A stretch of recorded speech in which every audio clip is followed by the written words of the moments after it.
আল্লাহ তাআলা বলছেন সূরা মুরসালাতের মধ্যে, আল্লাহ বলছে ফাবি আইয়ি হাদিসিম বাদাহু ইউমিনুন।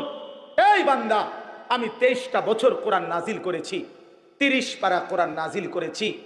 এই কোরআনের পৃষ্ঠাগুলো, পাতাগুলো, আয়াতগুলো নাজিল করতে করতে আমি আমার বন্ধুর রক্ত মাখা শরীর, তায়েফের রক্তাক্ত শরীর আমি সয়ে নিয়েছি।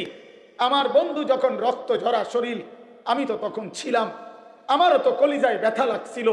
আমার বন্ধু তায়েফের রক্তে যখন ভেসেছে, কিন্তু আমি তো মেনে নিয়েছি। উহুদের দান দান শহীদ করা রক্ত বন্ধুর মেনে নিয়েছি।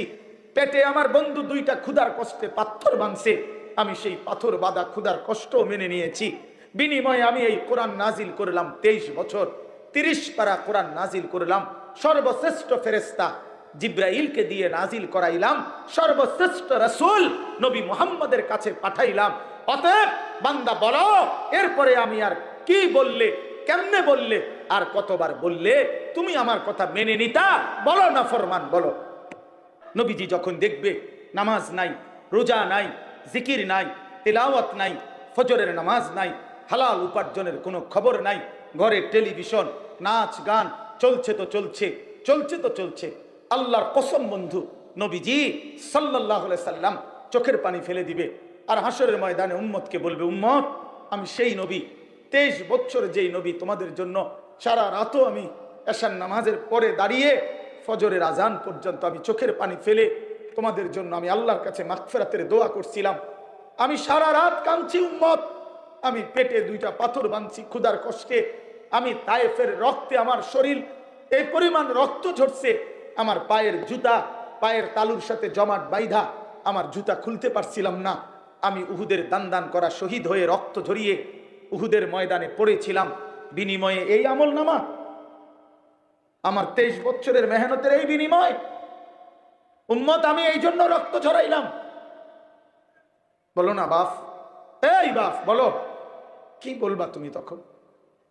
নবী যখন বলবে, উম্মত, কেমনে পারলা তুমি আমার 23 বছরের চোখের পানিকে এভাবে ফিরাই দিলা, আমার তায়েফের রক্ত এভাবে ফিরাই দিলা, আমার পেটে পাথর বাঁধা ক্ষুধার কষ্ট এভাবে ভুলে গেলা?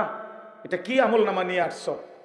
আরে মিয়া, কোনো বাবা যদি তার গ্রামের জায়গা জমি বিটা মাটি বেচা 6 বছর লাগাইয়া ছেলেটারে যদি ইউনিভার্সিটিতে পড়ায়, এই ছেলেটার ইউনিভার্সিটির খরচ দিতে গিয়ে বাবা জমিটা বিক্রি করে ফেলছে, ভিটাটা বিক্রি করে ফেলছে, 3 বেলা না খাইয়া 10 বেলা না খাইয়া বুকে বাইন্দা সন্তানদের টাকাগুলো দিছে।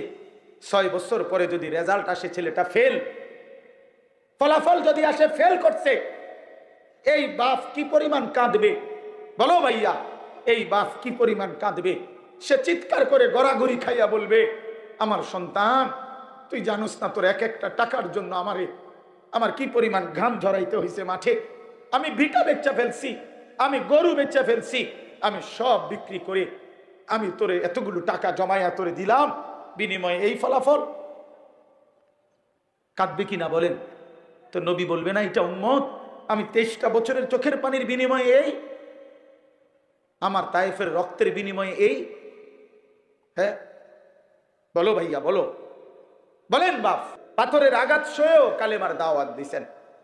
আবু জাহেল, আবু লাহাব খানায় কাবার সীমানা থেকে ধাক্কা দিয়ে আল্লাহ নবী সাল্লাল্লাহু আলাইহি সাল্লামকে বের করে দিছে, তবুও তিনি কালেমার দাওয়াত দিছেন, মানুষকে ফিরাইবার চেষ্টা করছেন। উটের পচা নারী ভুড়ি পিঠের উপরে চাপায়া দিছে, তবুও তিনি আবার দাঁড়িয়ে আল্লাহর কথা বলছেন।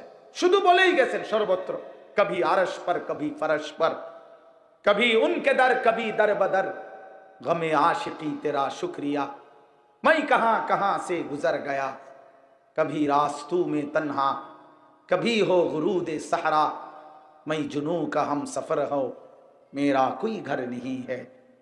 নবী যেন বলতেন, আমার কোনো ঘর নাই, কখনো উপরে কখনো নিচে, কখনো তার কাছে কখনো তার কাছে, কখনো দুয়ারে দুয়ারে। আল্লাহর পথে সমস্ত ব্যথা বেদনা, দুঃখ যন্ত্রণা অপমান লাঞ্ছনা, প্রতিটা আঘাতের বিনিময়ে আল্লাহর নবী বলতেন, মাওলা তোমার শুকরিয়া, তোমার কথা বলতে গিয়েই আঘাত পেয়েছি, তোমার জন্যই রক্ত জড়িয়েছি, তোমার জন্যই লজ্জিত হয়েছি, গমে আশিকি তেরা শুকরিয়া। তোমার ভালোবাসার যত দুঃখ বেদনা সব সইলাম, সব কিছুর জন্য তোমার শুকর, তোমার পথেই বেইজ্জতি হয়েছে। এইভাবে নবীজি দাওয়াত দিছে। সেই জন্য প্রিয় ভাই, আমার প্রথম কথা এটা, আজকের এই বর্ণাঢ্য আয়োজনে আমি দিল থেকে, আমার দিলের তামান্না, ইচ্ছা, আমি বললাম এত সুন্দর এত বড়সড় আয়োজন, আরো যেন ফিকির সামনের দিনে, মূল ফিকির যেন হয় উম্মতের হেদায়েত, মূল ফিকির যেন হয় কওম ও মিল্লাতের পরিবর্তন। আমার এই যুবক কিভাবে বদলাবে, আমার এই কিশোর নওজোয়ান কিভাবে ফিরবে, আমার বয়স্ক বাবারা কিভাবে আখিরাতের পুঁজি বাড়াবে, আমার মা বোন কিভাবে পর্দানসীন হবে, আমার এলাকার, আমার পাড়ার, আমার মহল্লার, আমার দেশ, আমার জাতির এই ফিকির আরো কার্যকর কিভাবে করা যায়, আল্লাহ তাআলা যেন প্রিয় ভাই মাসুম ভাইকে এবং তার এই সঙ্গী সাথীদেরকে তৌফিক দান করে। আমরাও ইনশাআল্লাহ হায়াতে বাঁচলে এর জন্য যত পরামর্শ দিতে হয় আমরা দেব ইনশাআল্লাহ, আমরা সহযোগিতা করব। কিন্তু আমার দিলের কথা হলো এটা, শুধু যেন লৌকিকতা না হয়, প্রদর্শন। লোক হইছে বেটা, একটা তুফান গেছে, বেটা একটা তুফান গেছে, না দোস্ত, এটা কোনো বিষয় না।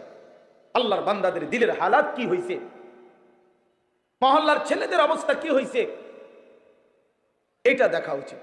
আমরা কিতাবে পড়ছি, হযরত হাসান বসরি রাহমাতুল্লাহ আলাইহি বলতেন, এক বড় বুজুর্গ ছিলেন জগৎ বিখ্যাত, তিনি বলতেন, আমরা যখন আমাদের জামানায় জানাজা পড়তাম, তো আমরা জানাজার মাঠে গেলে সকলে এই পরিমাণ কাঁদতো, ওই লাশ দেখে নিজের কবরের ভয়ে, মৃত্যুর ভয়ে। উনি বলেন, আল্লাহর কসম কেউ বলতে পারতো না স্বজনটা কার। মানে মূলত লোক মারা গেছে কার, আলাদাভাবে চিহ্নিত করার কোনো কি ছিল না, উপায় ছিল না। সবাই কাঁদতেছে, সবাই কাঁদতেছে এক তালে।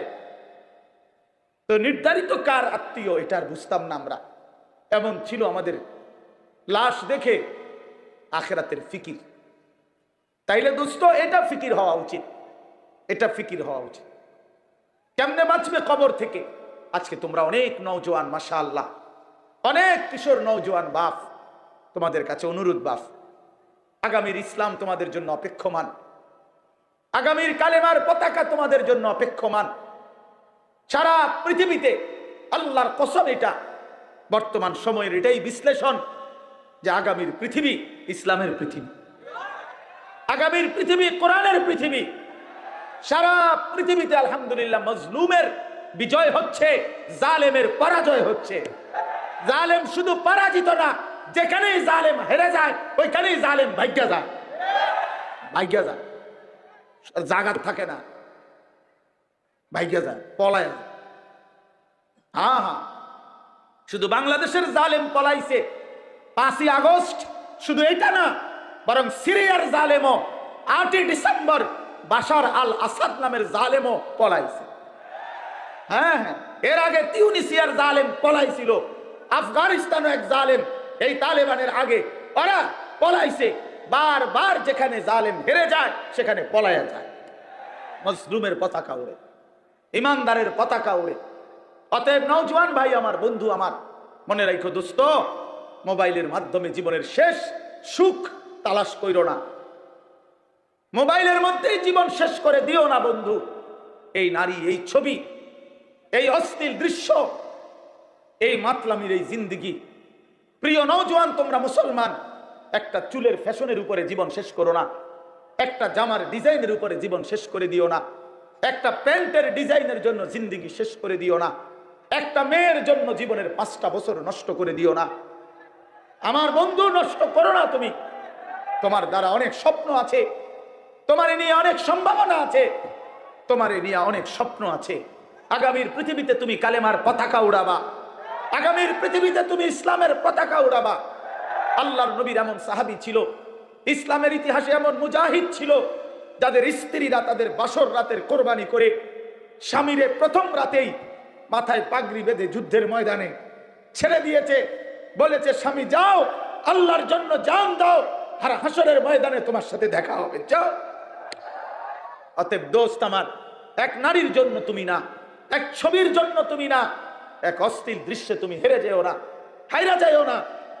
আমি অনুরোধ করছি, আমার 17 বছরের নওজোয়ান, ইসলামের ইতিহাসে 17 বছরের নওজোয়ান মোহাম্মদ ইবনে কাসেম রাহমাতুল্লাহি আলাইহি, এই হিন্দুস্তান বিজয়ের মহানায়ক মোহাম্মদ ইবনে কাসেম, উনি 17 বছরের টকবগে যুবক ছিলেন। আরব থেকে সাগর পাড়ি দিয়ে এসে সিন্ধু প্রদেশ ভারতের রাজা দাহিরকে পরাজিত করে তিনি কালেমার পতাকা উড়িয়েছেন।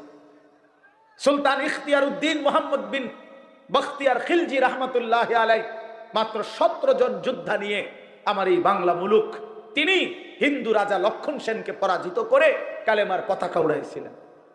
হ্যাঁ, অতএব দিল্লির লাল কেল্লা মুসলমানদের, দিল্লি মুসলমানদের, ইন্ডিয়া মুসলমানদের, গোটা হিন্দুস্তান মুসলমানদের বেটা।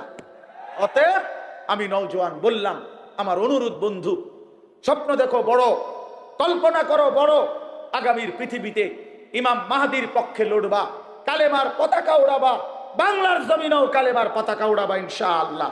রাজি তো নওজোয়ান? নওজোয়ান রাজি কিনা বলো তো?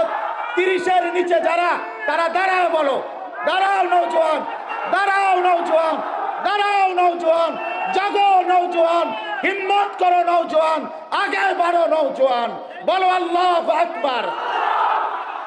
তাকবীর, নারায়ে তাকবীর, কুরআন সুন্নাহর আলো, কোন সংসদে যাবো, কুরআন সুন্নাহর আলো, সংসদে যাবো, সংসদে যাবো, কুরআন সুন্নাহর আলো, নারায়ে তাকবীর, আল্লাহু আকবার। মাশাআল্লাহ, মাশাআল্লাহ।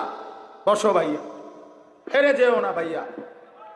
ইমানদার হারতে জানে না, ইমানদার হারতে জানে না, মোমেন হারে না।